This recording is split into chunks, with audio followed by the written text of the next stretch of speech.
So as we get kicked off here, Steve McMaster, I think we're on time? Yeah, we're on time. Steve McMaster, I have Microsoft Ready Solutions within Dell and Dell Technologies. And what does that mean? Microsoft Complex Solutions. So how many of you guys heard about Azure Stack, right? Satya was talking about that in the keynote. How many have a deep familiar understanding with what Azure Stack is? Now you can put your hands down, because this keeps changing, right? They just renamed everything. Azure Stack Cloud, or I used to call it Azure Stack Cloud, Azure Stack Hub. Azure Stack HCI was rebranded, what, about March? It was called the WSSD program.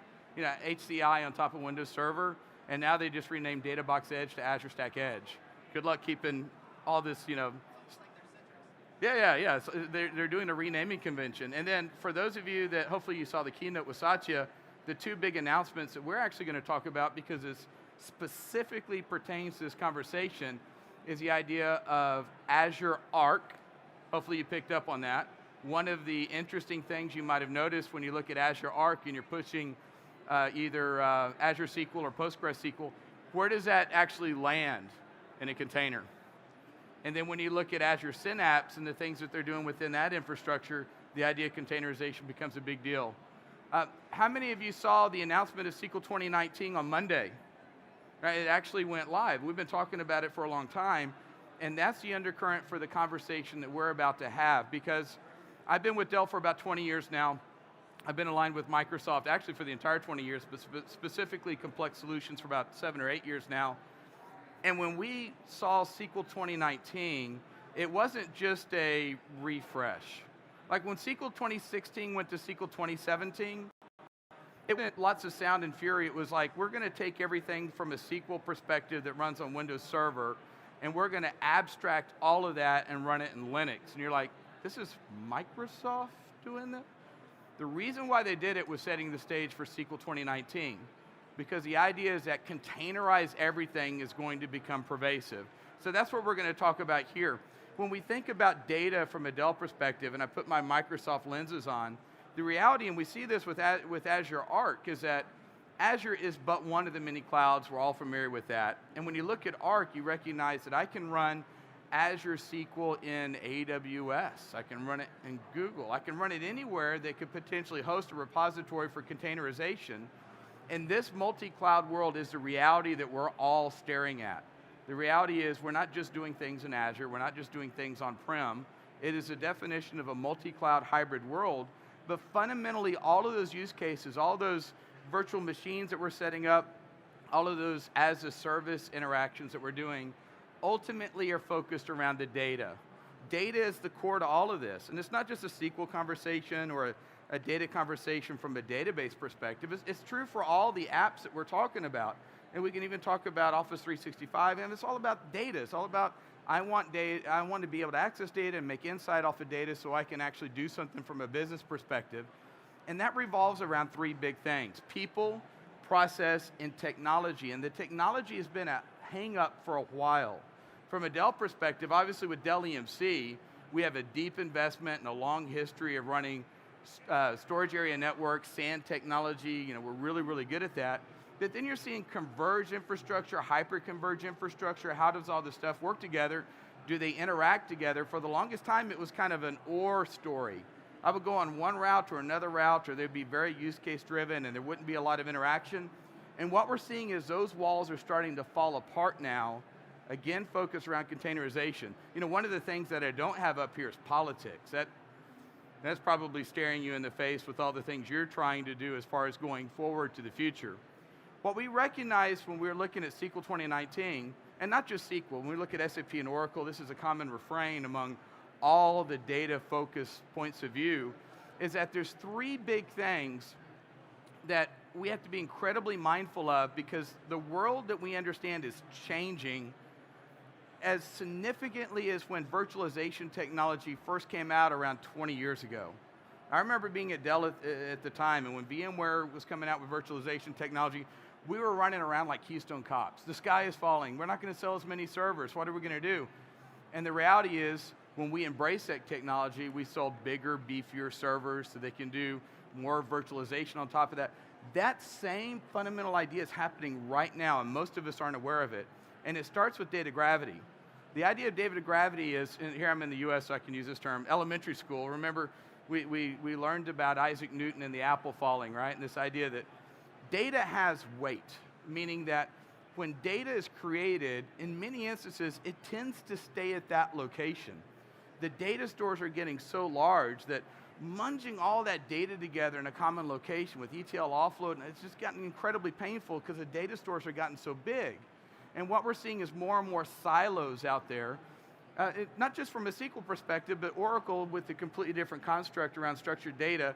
You know, if I'm a SQL guy, I can't really access the Oracle stuff, and God help me if I'm trying to access Hadoop or unstructured data. So there's lots of silos up there, and those silos actually can be a good thing. Because of governance, latency, there might be a lot of reasons why I want the data to be at that particular location. You're seeing Microsoft embrace that idea with Intelligent Edge, specifically Azure Stack Edge, where I can do machine learning at the production floor where the data is actually being created. So data gravity and the data silos can be overcome by data virtualization. So what do I mean by that? I'm not talking about virtual machines. That's a common misnomer. I'm not talking about VMs. I'm talking about the ability to access that data where it is from a data gravity point of view. So instead of doing a big offload of actually transferring the ones and zeros to a common architecture, wouldn't it be great if the data could remain where it was, but I could access and manipulate that data? And that's a fundamental idea around data virtualization. How many of you heard about Polybase? From a SQL perspective, Polybase has been around for quite a while. Back when we were doing the APS, the Analytics Platform System, the Parallel Data Warehouse standalone refrigerator product, Polybase was part of that. What Polybase is effectively a translator. In other words, I can do a inquiry using traditional T-SQL, which pretty much every DBA knows. I mean, everybody cuts their teeth on that. And by using a common language, a lingua franca for want of a better term, I can go access data from a different data sort, and Polybase does a translation. So the scenario would be, I do my inquiry, Polybase translates that over into Hadoop.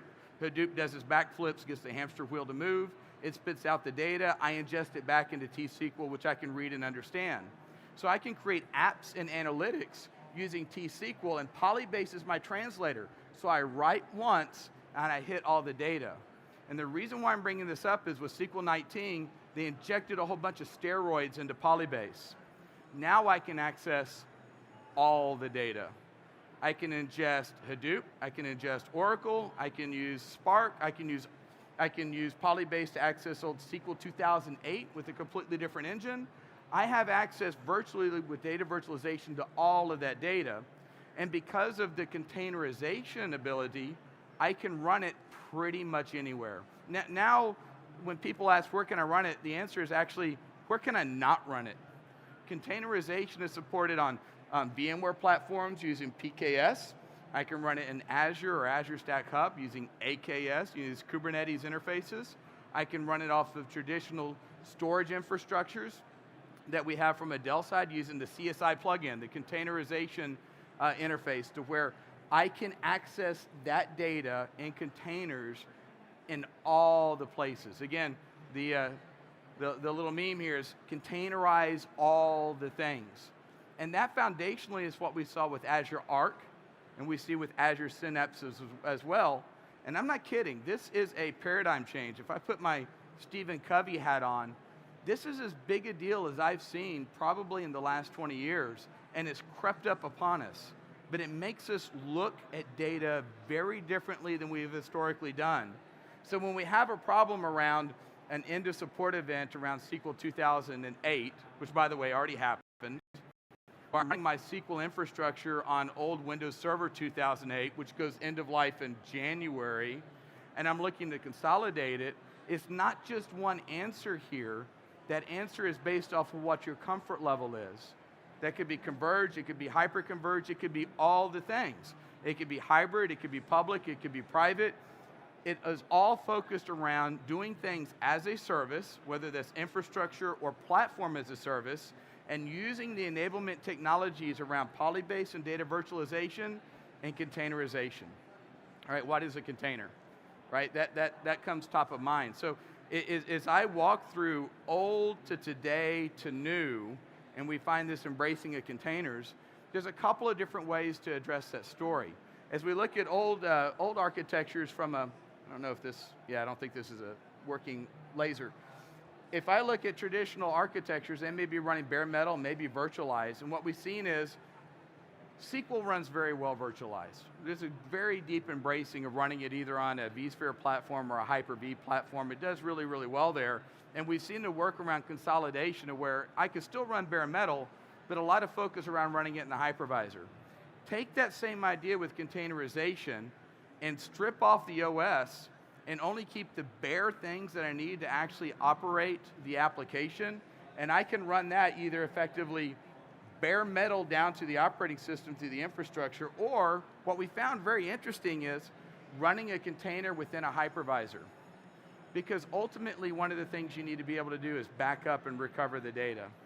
And one of the problems that we have with containerization is, as we look at containers, is they're ephemeral. They're nimble. I can run them, I can move them wherever I want them to be. But the problem is, what if I have a restore event? What if I need to re-access that data again? Now, a lot of these things are automated within the Kubernetes pods to where if I have a member of or node of a pod go down, it recreates another one. But what if I have a failure event at a location where I need to do replication?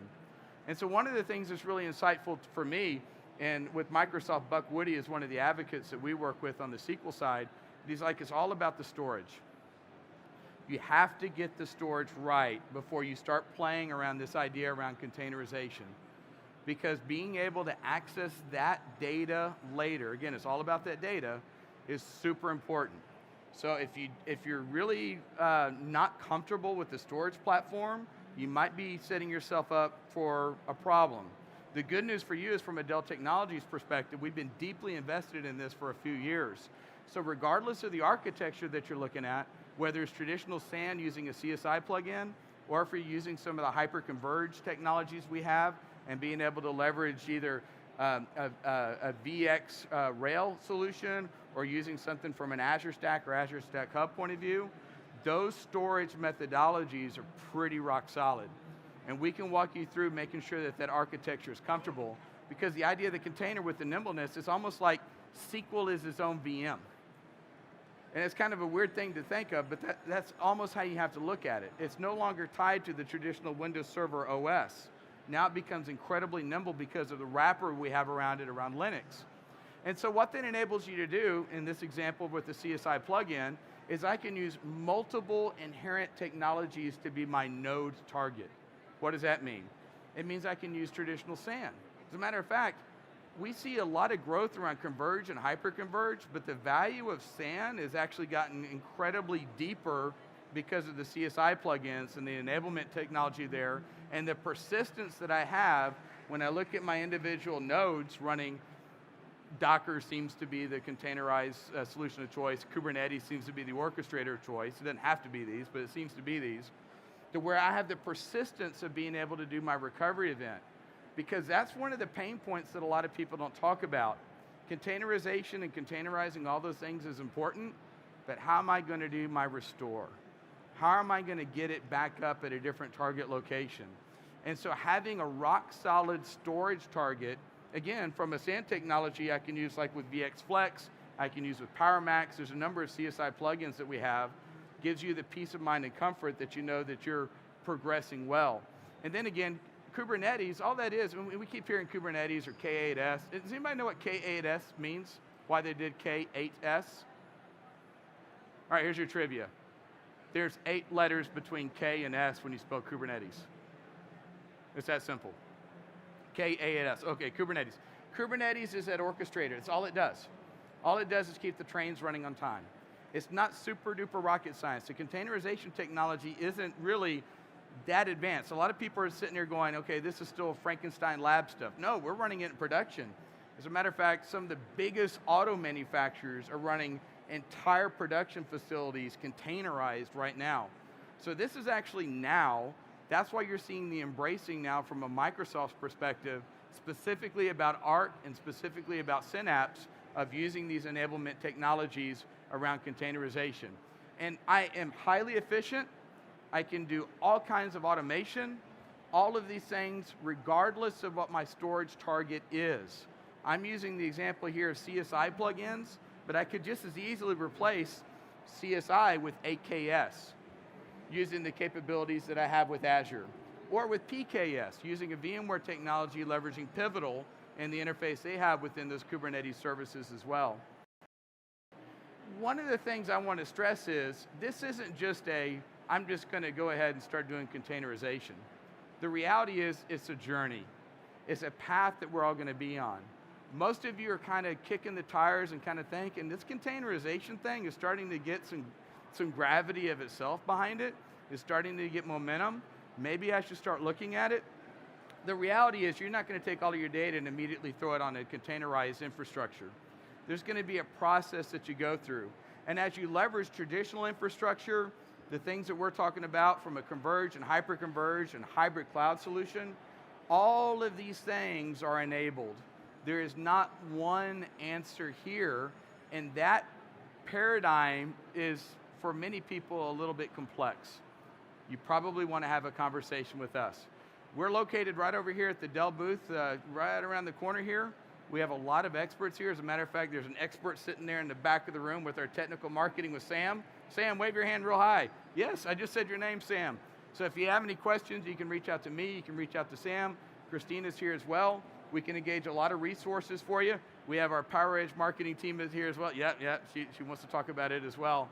So Dell and Microsoft, we've been working together for 30 years. We are Microsoft's largest partner. A lot of people don't realize that. By the way, Microsoft is our largest partner as well. You think about Dell Technologies, you think about VMware and all, Microsoft is still our largest partner. 30-year relationship, and what we do is deeply invest with each other around product design. We got really aggressive around SQL 2019. We already have a couple of white papers on SQL 2019 already published. SQL 2019 wasn't even released until Monday this week, right? We are way ahead of the game here, specifically around containerization. We didn't even talk about big data clusters. There's lots of conversation points that we can have here. I wrote a blog on this, Sam's written some blogs on this. I mean, we're really all in around that containerization story. So if you have any questions come up before you go, I don't know if you've already passed out some of these little flyers, but come over to the Dell booth. There's some giveaways and tchotchkes that we're doing. I think a 4:30 drawing where we're giving away, I think, some headphones. So for those of you that have already sat here, you've already got your first little stamp to get that going. Thank you. Thank you for your attendance. If you have any questions, I'll be up here to answer them. Thank you.